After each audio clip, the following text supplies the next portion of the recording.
bourgeon d'aune, suite et fin. L'aune noire. Celui qui soutient Venise avec les chênes extrêmement fort, comme mon père disait, mais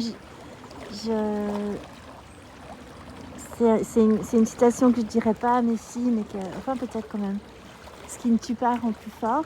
Je souhaite pas de vivre là-dedans toute sa vie, mais ce que ça apporte comme sagesse. Alors la gémothérapie, il faut savoir que c'est la médecine première, selon beaucoup d'herboristes et de gémothérapeutes, dans ce sens qu'il semblerait que ça a même précédé l'herboristerie et c'est une médecine qui aurait précédé l'herboristerie et la phytothérapie, l'herboristerie, parce que c'est simplement, c'est pour plein de raisons, je vous laisse aller regarder si ça vous intéresse.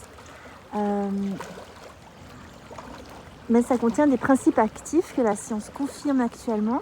Après, il y a le côté symbolique de cet arbre qui s'adapte dans des terrains instables, dans le sens que ce qui ne tue pas rend plus fort, etc. Mais aussi, ça offre de la fluidité quand les choses sont encore un peu rigides. Vous savez que l'ego n'aime pas la transformation. L'ego, il résiste, hein, c'est pas confortable. Et ça, c'est un bourgeon. Alors ça, c'est le côté symbolique, émotionnel. Et puis ça, c'est plus difficile à prouver autrement par l'expérience et puis de l'avoir vécu soi-même.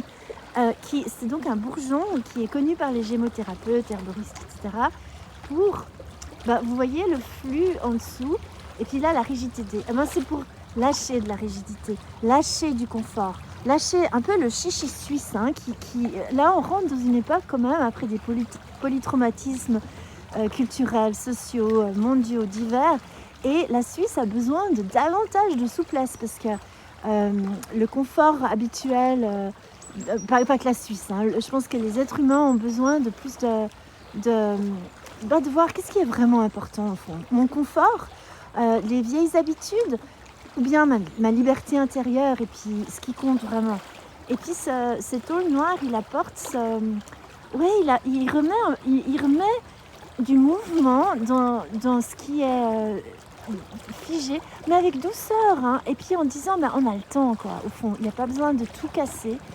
Et puis je vais vous dire quelque chose que je pense encore pas grand monde qui le fait, mais je conseille vivement de goûter les bourgeons. J'ai les mains froides. De goûter les bourgeons. C'est encore l'hiver, justement, c'est cet arbre qui est fort au milieu de l'hiver. Pourquoi pas au milieu de l'hiver de juste goûter quelques bourgeons comme ça, pas trop, parce que pour préserver l'écosystème aussi. Et c'est délicieux en plus. J'espère que cette vidéo vous apporte quelque chose. Merci.